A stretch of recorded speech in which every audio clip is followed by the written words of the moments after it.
What about niche rules for Golem? Need a last-minute adventure for tomorrow's session? What about niche rules for Golem creation? Or the perfect player options for your character concept?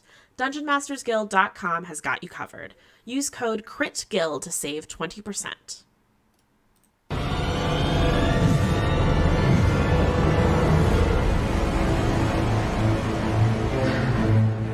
Yeah. I guess I'll check your...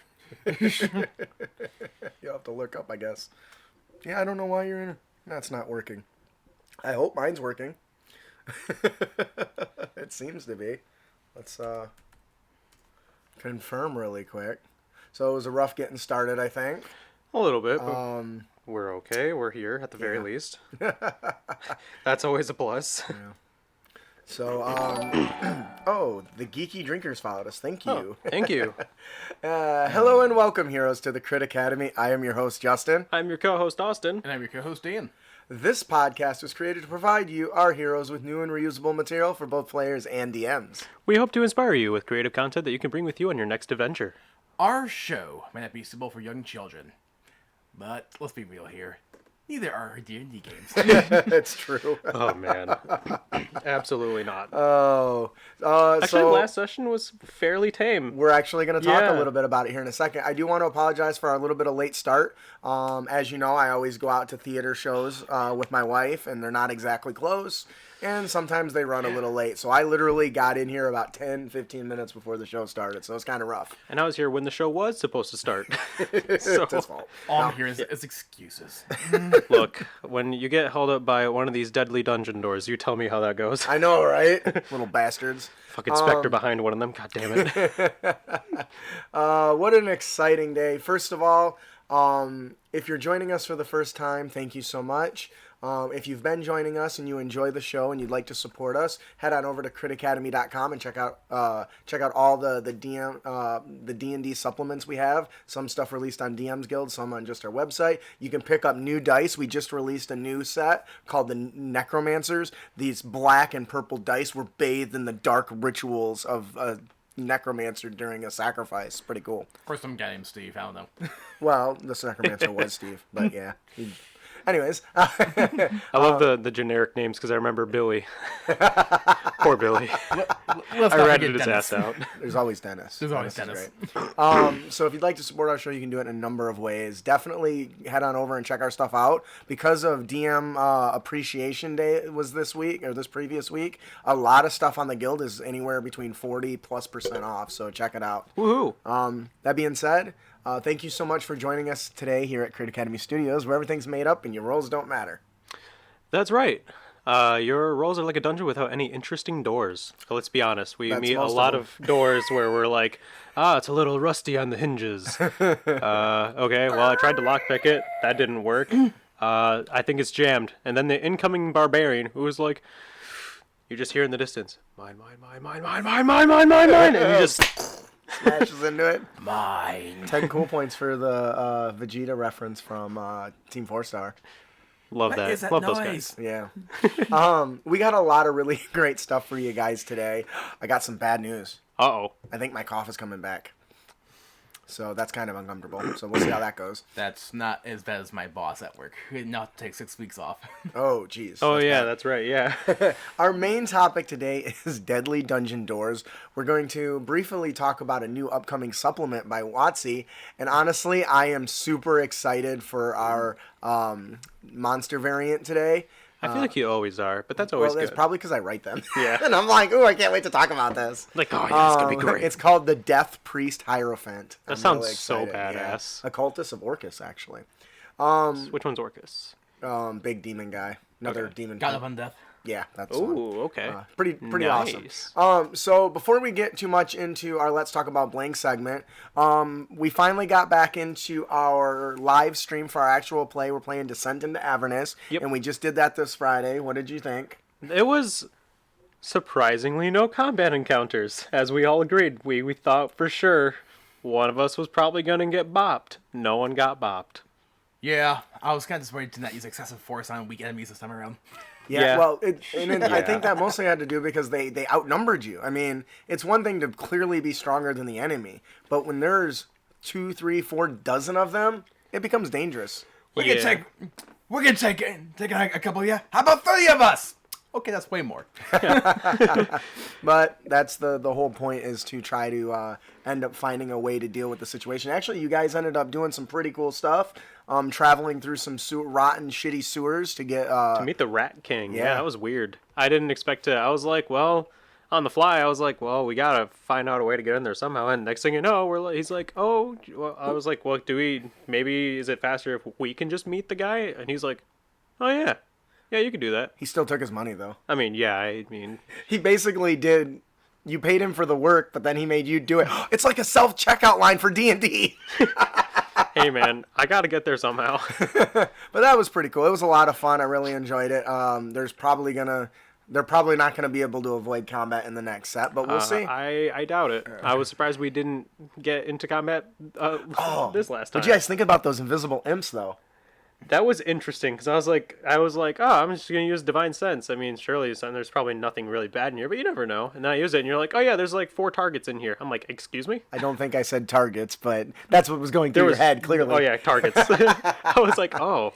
So that was really exciting. Which I'm really sad I didn't get to pummel any of them because, oh my goodness, they apparently were like messing with us for how many hours? Like 8 hours or Longer something than that. like It was well into the next morning. So Blech. the little bastards are irritating, messing with everybody's shit, drawing. Who got the dick written on their face? Who was that? It wasn't me. Somebody failed their con save and kind of dozed off for a second. That was me. I that rolled was the you? nat 20.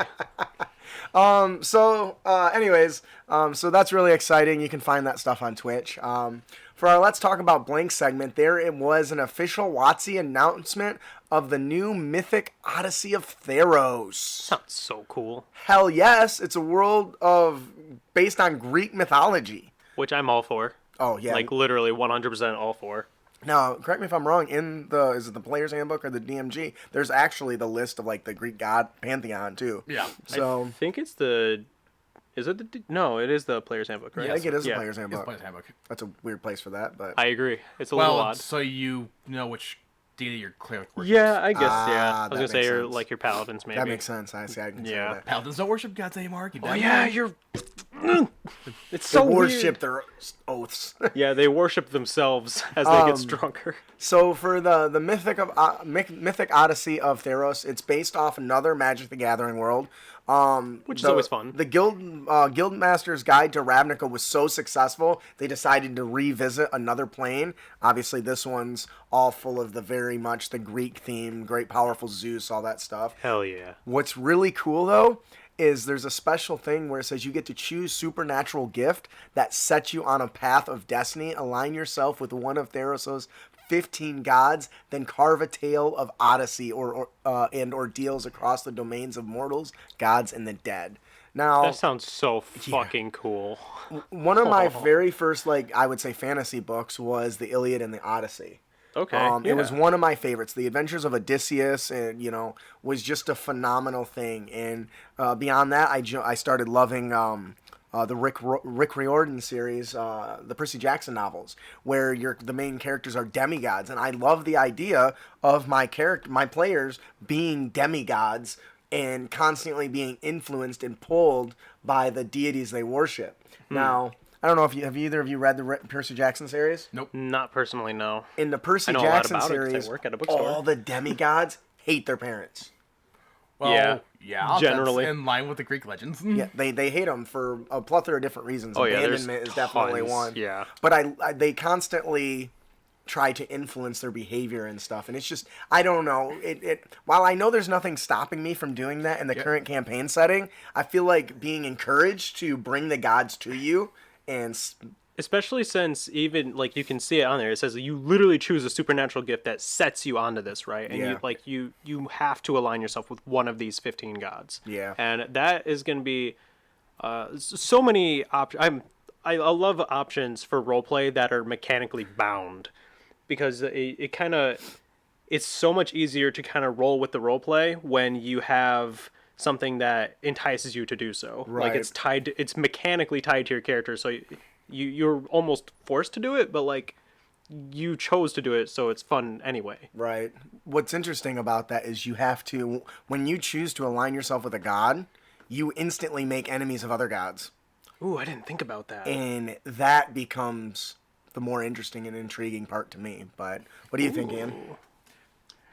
Talking about like the various stories of Greek myths made me think of the meme of like you were a demigod who thought it was Zeus, and you want to get revenge on him because he abandoned you as a child. And as you journey towards Olympus, you keep running into other bastards from Zeus and demigods and children lovers. And you have a whole horde of Olympus saying, Zeus!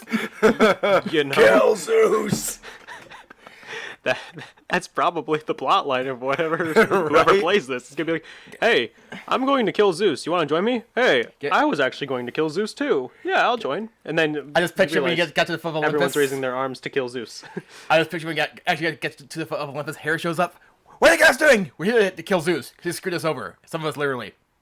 Come on up. What's interesting is all the other stuff that they detail. They're talking about new races. They're talking about new class options, specifically one for the Bard, which is interesting. A new Oath of Glory for the Paladin. Oh, that sounds That fun. just sounds awesome. Now, the one thing that really caught my eye and tickled my dice was wield god weapons, signature items of the gods. What? Hell yes! Like, can you imagine shit. having a magic item that's literally Zeus's lightning bolt Or like that was forged by Hephaestus?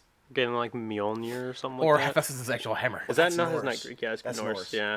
But Nordic. similar idea. Similar right? idea, yeah. For me, thinking, Poseidon's trident. Yeah, Poseidon's trident being one. I mean, there's so much you can do with that. I know a bow for the Artemis. I kept reading it. It says, these can be a gift from your deity, or perhaps you boldly stole it from them in a bid for ultimate power. I just want to say, Percy Jackson and the Lightning Thief. Who the hell has the balls to steal Zeus's lightning bolt? Yeah, that's kind of fucking... Ballsy. You're already, like, you are already half badass just for considering the idea. Right, Now right. you're like 120% badass because you actually went out and did it, you mad lad. Like, good on you. I'm happy for you. You're probably gonna die in like 3 days, but you did it. But overall, I'm really excited for this. I know all the old players gonna be like, "Where's my dark sign? I want my dark sign." Where's my spell jammer? Okay, that one I agree with. But like, guys, if you want to play the old stuff, just buy the old stuff and convert to 5e. Yeah, it's okay for wizards to take their other things from other stuff and adapt it to D&D. Yeah. It's okay. It's okay when I do something new. yeah, that's what I don't. I could go on a rant about that, and I'm sure I've done it before on the show. But there's 5e so easy to translate for. Oh, you literally don't have to do absolutely. any work in advance. Just make it up as you go. Like, oh, this says they got to knock down a door. This says a 27 DC. That's kind of high. All right, give me a check. Yeah, they got a 16. That's good enough. You know, whatever. Yeah, like... But anyways, I'm really excited for this. I hope that it's going to be as great as I envision it. Because... Like, even the Eberron one was just so chock full of stuff. And, like, I can't imagine what they could throw in with this one. Yeah, there's a lot of lore, because this is from a Magic the Gathering plane, so... Yeah. they've And got guess people, thousands and those actually thousands have of cards. stories. Yeah, there is. Yeah, It's like, fantastic. there's tons of just Stories and big books. named characters among that just universe. Yeah. So, all right, I So. think that'll do it for our Let's Talk About Blank segment. There is a link in the show notes that you can find at critacademy.com. When is that? Do we know when it's supposed to be out? Do we have any idea or not really? June-ish, I think. Okay. Don't quote me on that, but I think it's somewhere around June. That'll be It fun. might actually be in this article here. I don't... Wow. Release date, yes, June. 2nd of June.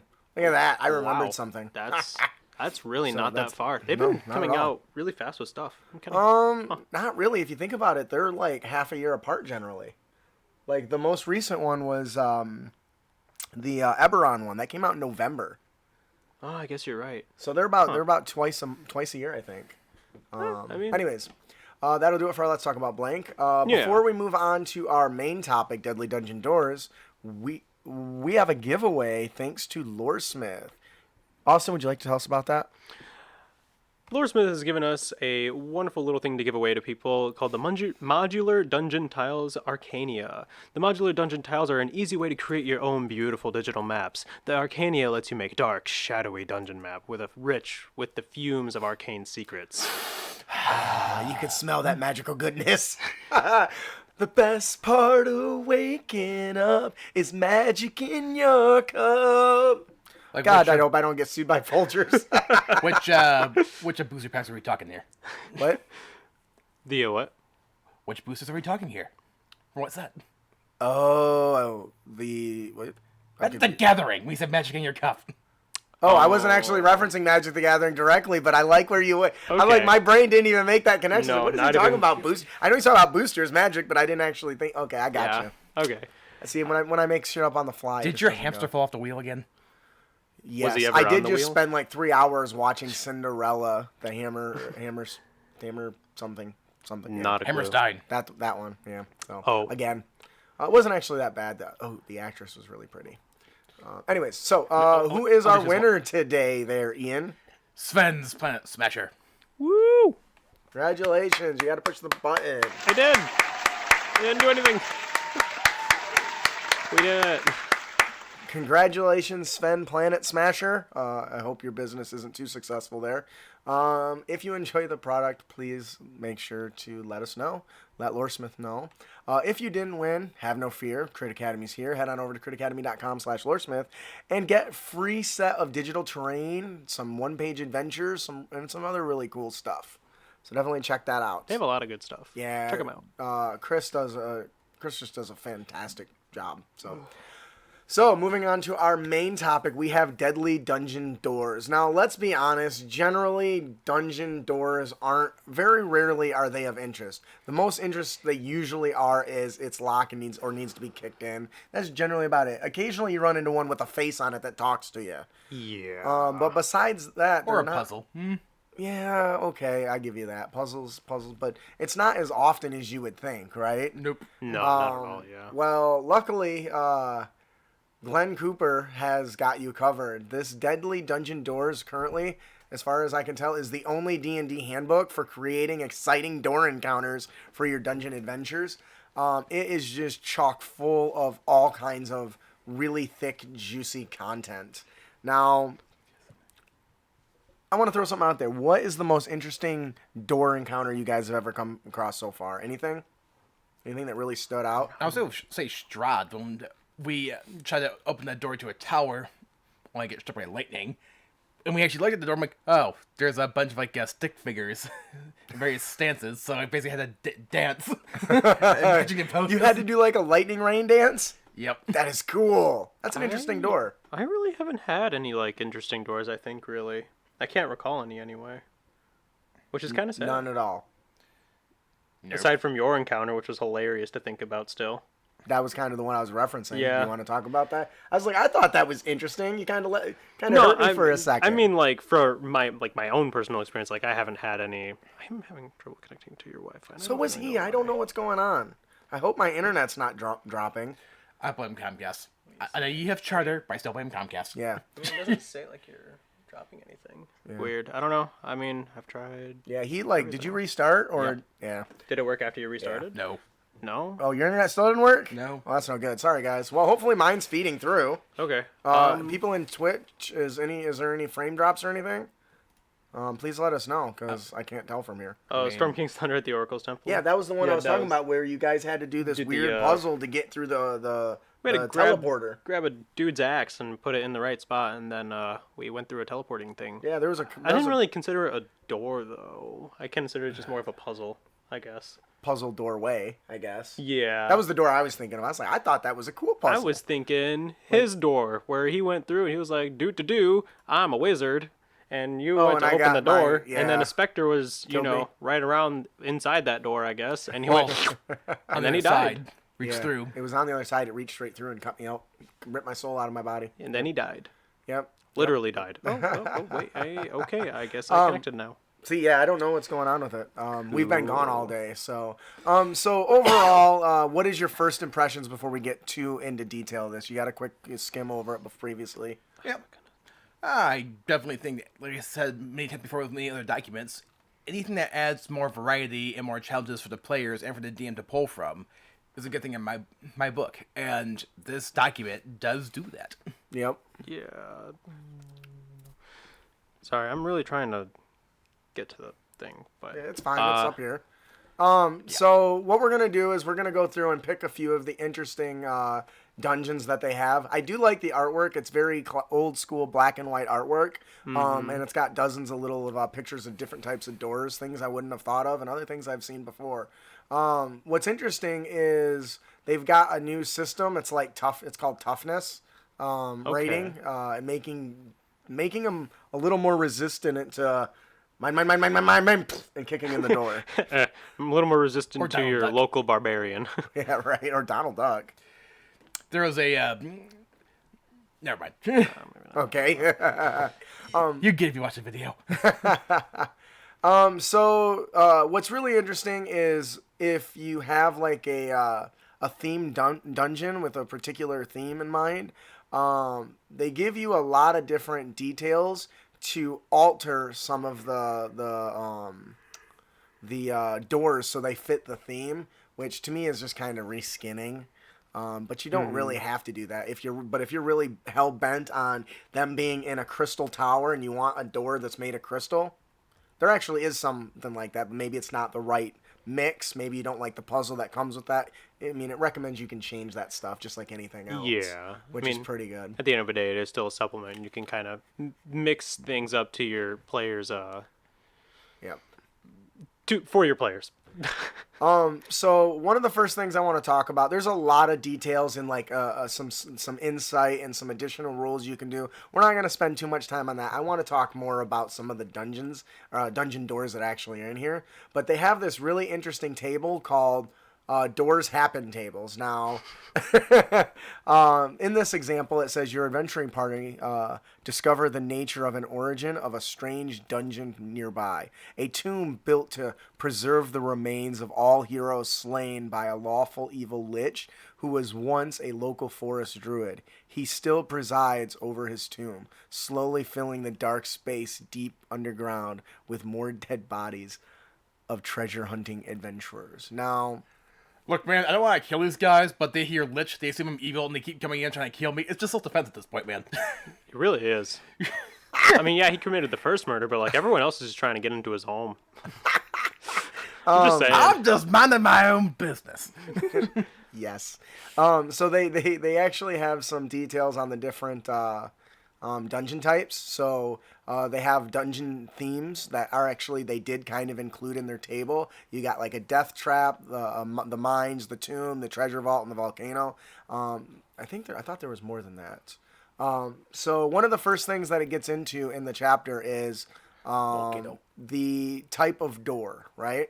Because you have the generic wooden door. So in fact, in this example, you roll a 1d20, and a 1 through 8 is a standard door. It's wooden, undamaged. It gives it a toughness rating, regular size, very generic. And you can basically randomly generate these as you're going through a dungeon. So you might just put the little icons on your map, and then when you get to one, just roll on this one. So if you roll like an 11, it says it's a false door and it's electrified, and then it gives you all the details. It cannot be broken through. It's iron, strong, with a toughness of 25. Once again, don't want to get into that, but it's basically hit points. Just a little different. And then it gives you the skill checks for that. What's really interesting is it includes the different skills you need to get into it. And not just like pick the lock, but like disarming, right? And the severity of the damage. This one is severity deadly. Save a DC 18. Fuck. That sounds so painful. That would like rock your characters. Now that's like made to. I mean, obviously it's deadly, but like that's literally made to kill your character. Like that's not meant to like set them back. That's meant to like this is gonna hurt, and it's probably gonna make someone have to use some big spells to keep them alive, probably. Right. And what's interesting about this is you can change these stats any way you want, but I feel like leaving them as is will make people think twice about just going through a door. Yeah. like I can imagine like who wants to touch the doorknob, like in that Home Alone, right, with the electrified the heated door. Yep. Yeah, he was like just The branded rest himself. of it, he was like Yeah, he's like, What are some other options on this table that you guys think might be interesting? I like the idea of a locked bone door, because like I want to like what. Because you could get a little more into that and be like, this is like the rib cage of a dragon. Like, oh, that is cool. Like this is like a big door, like it's a gate, and it's just You like one player like does an investigation check or something just for he's like, well, this is a little weird, but like maybe the investigation check didn't really give him anything, but like maybe he rolled really low on it. But then now he's like, oh, like this is actually a rib cage of a dragon. Like this thing's pretty tough. You're probably not gonna get through it easily. But and it's interesting you point that out because one of the big things in this book is the different material that the doors are made out of. There's a lot. I mean, this is just a D20 one that's pretty simple. Yeah. But as we get into it, you'll see that many of them are made of a plethora of different materials, from metal to wood to crystal, and lots of good options. definitely fun to have like other different like again different like variety of doors like that. Just like you're inside a volcano. Maybe this one is just like a big slab of magma that would just happen to like harden up.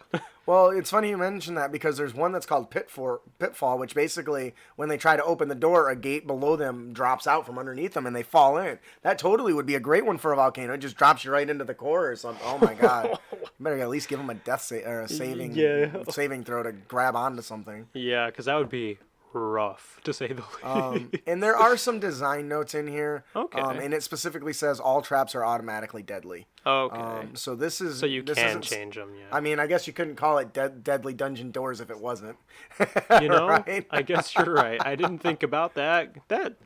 Smart. I like that.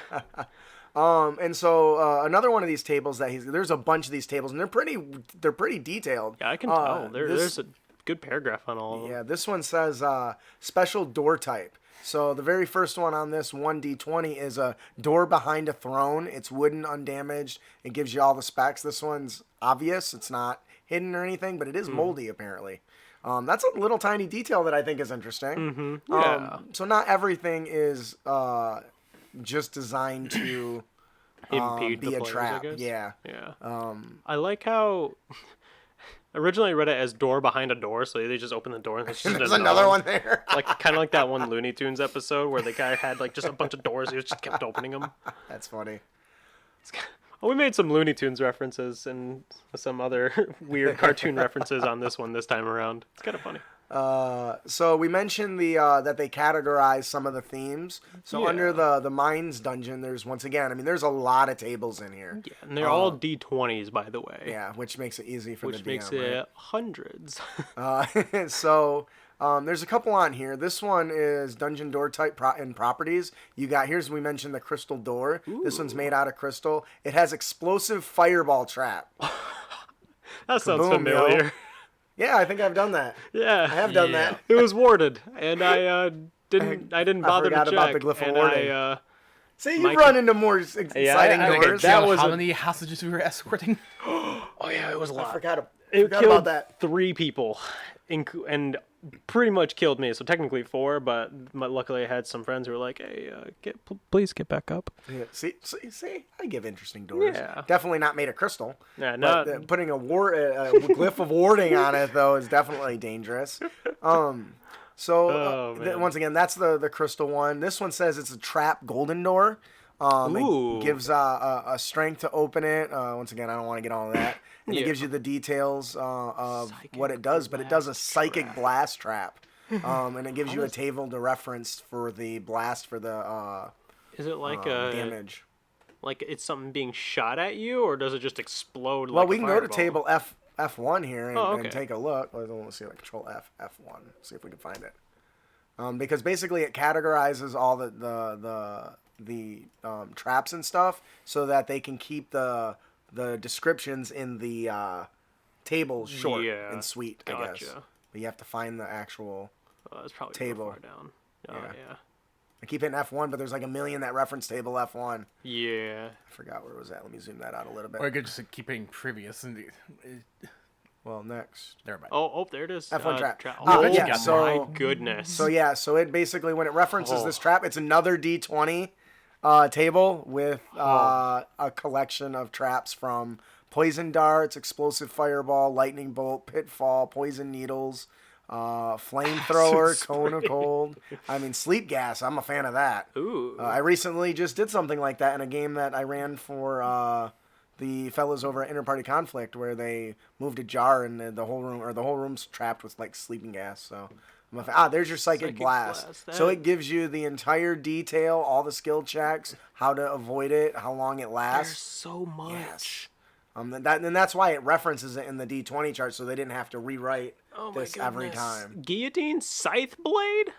Some good stuff. Dog! We'll get back into that. Let's go back up real quick. Oh my goodness. There's a lot of content here. Yeah, this is way more than I thought, actually. Yeah, and it's very well written. So yeah.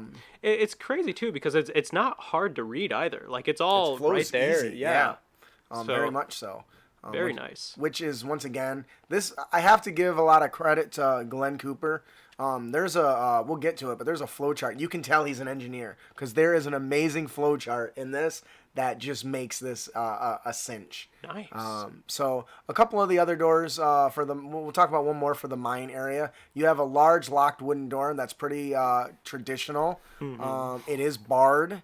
It has a rim lock on the opposite side of the door. So those little details, like a rim lock on the other side of the door, that's interesting to me because I don't really consider that stuff when I'm building my doors. Yeah, because you just think, oh, it's a door. They're going to try and get through it. I don't think I've ever even described a handle.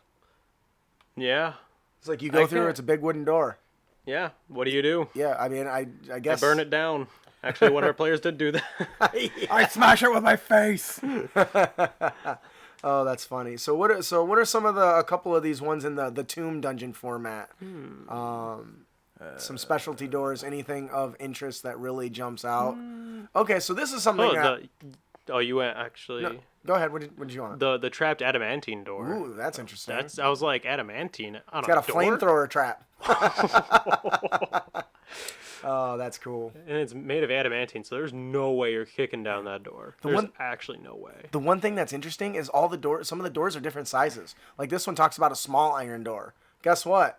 People have to struggle to fit through, so you're not going to be able to just run through those doors. So like if you're in an area that's run by like halflings or goblins, the door is not going to necessarily be designed for somebody a normal size. For like a human, yeah. It creates kind of like a terrain effect, an impediment to the players that they have to overcome.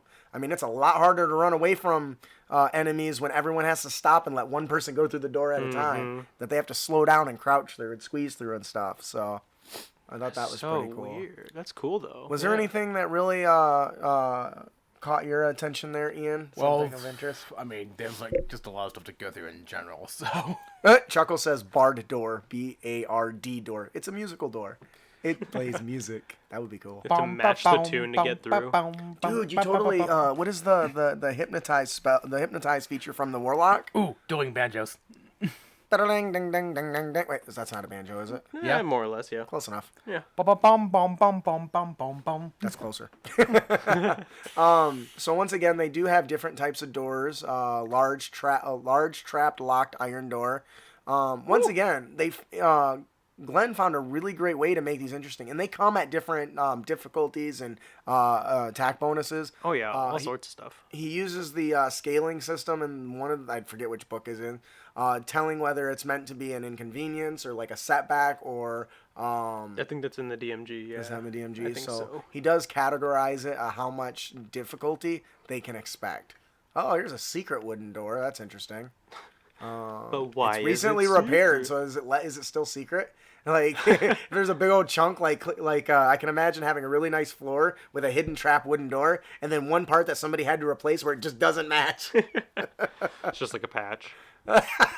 Making it pretty obvious. That's funny. I'm sorry. Which you actually see a lot in Europe. Really? Just because a lot of the buildings are so old.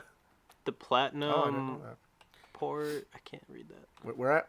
That's the 13 through 6. Right there. Yep. The platinum portcullis. Okay. That's basically like those big iron gates that come down, right, to keep you out of like keeps and stuff, right? Okay.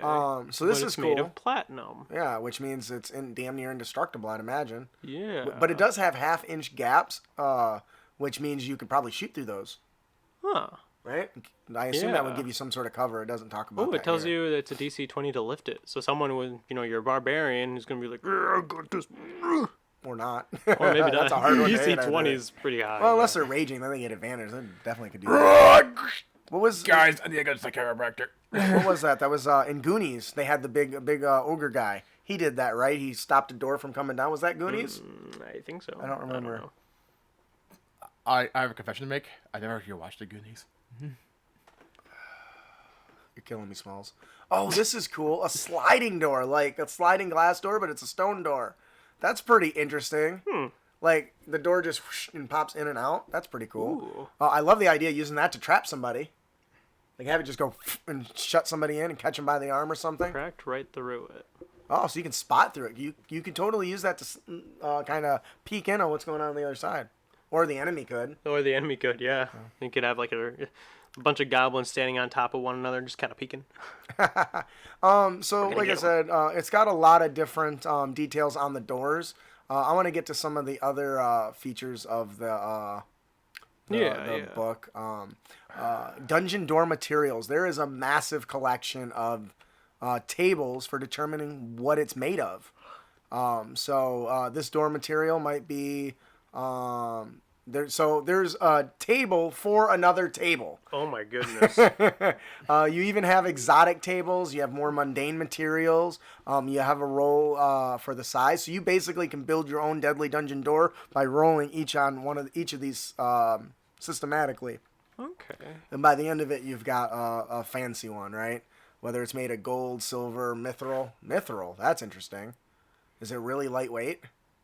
That would be hilarious, having a big giant metal door that just looks heavy as hell. Looks like you couldn't possibly lift it, and it's just light as hell because it's made of mithril. Then like a character just like mage hands it, and he's like, "Well, how are you doing that?" You totally could throw off the players by having like just all these complex cogs and switches and all this stuff on this door. And really, the trick is just to lift it. You just lift the door. It's a sliding door that goes up. You just have to lift it. Oh, that's funny. That'd be smart. Yeah, I like that. Yeah. They got different types of doors. They got a chart for that. There's a fucking chart for everything in this thing. Goodness. So let's move on beyond this because, like I said, there's a lot of tables. That's pretty much mostly what it is. But it's clearly well thought out. Oh, that door's a mimic. On a 19 or 20. Special doors. So you have the mimic as a 20 on there. Secret the doors. What's the difference between a hidden and a secret door? One's not on the map. Would they both not be on a map? I don't know. Would a hidden door be like physically hidden, so like there's like leaves all over and stuff, whereas like a secret door is like the idea of a door that's not on a map? So like it's a secret door, it's like an escape route for your kings or something. Oh, maybe. But there's not necessarily anything hiding that door. But to know, we must consult the table that the table references. Yeah, and I'm not going to go look at it. Like I said, there's a lot of tables that reference other tables. So funny. So they do touch on creating secret dungeon doors. There's a lot of little details on this. I like the idea of this table where it says what type of furniture it's behind. You know, it's behind it's a large wardrobe or a cupboard, a mirror, a painting, a bookcase, a throne, a table. They give you all kinds of ideas of where to put this shit. A tapestry, that's interesting. An illusionary segment of wall. I've used that one. That one's Oh my yeah, you favorite. did. Yeah. Ha, It was I do the make ceiling. interesting doors. Except that was the ceiling or something. Was it? It was a hallway, wasn't it? Was it? I'm talking about the one we're in the underwater adventure. Oh, okay. Gotcha. Yeah, and like we were just like, we're like, huh, what? Yeah, because the stairs go up, but there's like a wall there, and it just stopped, right? Yeah. And you guys just found out you just walk right through it. We were like, hold on, this makes no sense. And then we all died. Is that true? That's not true. Yeah, because then the one guy came out, and then I got brainwashed, and then Oh, and then I yeah. bopped everybody. I thought for some reason I was thinking Storm King's Thunder. You're talking about the underwater adventure. Yeah, I'm talking about the underwater adventure. Both had underwater encounters because that's how I roll. Oh yeah, we did. Yeah, I forgot about that. Yeah.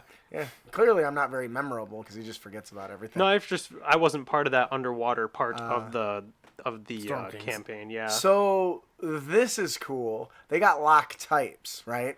You got a rim lock, a mortise lock, an arcane lock, multiple locks. I mean, very nice collection of different types of ways to lock your doors. I feel like an arcane lock would just be so tough to deal with. Well, yeah, it's magical, and if you don't have a magical caster, Because it's like a pain in the ass. could you imagine your rogue's like, don't worry guys, I got this one, and then you go in and you're like, guys, yeah, this isn't a lock. It's just stuck here. Because I'm looking for the keyhole, and there's no keyhole. But it doesn't open. What's really cool is they actually have pictures of the types of locks. Ooh. So if you don't know what it's referencing, you don't have to Google it. Oh, that's so cool. So that's pretty neat. Once again, that's a very Again, slight detail that I don't usually consider when I'm building my thing. There's a lock on it. I don't think I've ever went out of my way to describe the type of lock. It's a deadbolt. Everyone's a deadbolt. That's yeah, that's what I always pretty much imagine it. too. It's like, it's a deadbolt. It's just, So we did get to the section where it looks like they have the charts for the way you spot it, the damage severity, the save DCs and attack bonuses and disarm bonuses. See, I like this. This is really cool. Including the way to disarm, I think is really neat. What do you think, Ian? yeah. I mean, just you gotta always disarm a trap, otherwise it'd be boring. Actually, this looks exactly like the stuff from I think it's the DMG, yeah. Because I'm seeing the like the damage severity down there. And some of whatnot. it, yeah. Yeah, some of it Yeah. probably is. That's the beauty about writing for DM's Guild is you can reuse content right from the books. Because honestly, it makes sense to have that in here because you're using it so much. Like you don't want them to have to go back and forth between. Kind the of two. like the actually the point of this is the fact that you're, obviously it has to scale to what level your players are. So I mean, Right. And then there's all these types of traps, Oh my yeah. god! Well, I'm sorry. Go back up. We'll go I back saw up. rune of fear. What is that? Okay. It's a magical trap that it does the fear effect. How is that? It doesn't. So do really much you more. see a door. So I envision you walking up to a door. A lion's head roars at you, and everyone's like, "Ah!" and runs away. But the people who pass are just like, huh, that's not real. It's Or, weird. Wow, or not scary at all. They're like, Is it- huh. Oh yeah, I guess yeah. It would be real, right? I guess to them it still would be real, yeah. It's just whether it's terrifying or not. Ooh, this one's a teleporter crystal? What? It's a magic trap that just sends you somewhere else. Ah! You open the door and you end up somewhere else. That's fantastic. It teleports you into space. And just, Or underwater and you drowned. ugh, I can't tell which That would one's be a worse. douchebag DM thing to do. Like, teleport somebody underwater. You're drowning now. Or So, you find yourself, you give me a save, you can hold your breath, you have 3 minutes to figure out how the hell to get out of here. Ooh, magic missile trap. Never misses. That'd be interesting. That reminds me of I watched this other like D&D YouTuber. His name's Plain and Simple. He's a cool guy. And because he does animations for his stuff. And I don't one have thing time he for was that. doing was Or budget. it was similar to one of these things. It was like one of these like little like altar things, and the players obviously weren't supposed to figure it out. They were too low level, and they got transported to the moon. Oh, that's awesome. And like they like the pinnacle of the campaign was supposed to be on the moon, but they got there way too early, and they were like, what do we do here? Like Lavos and Chrono Trigger. Yeah, so then they died very quickly because they were fighting these insane monsters on the moon. Because they weren't supposed to be there. That's funny. And there's an orb just sitting there next to them. Space, Jolly Bell, space. Get out, space, They're get out, like, you space. see a weird space. moon. Space. It's blue.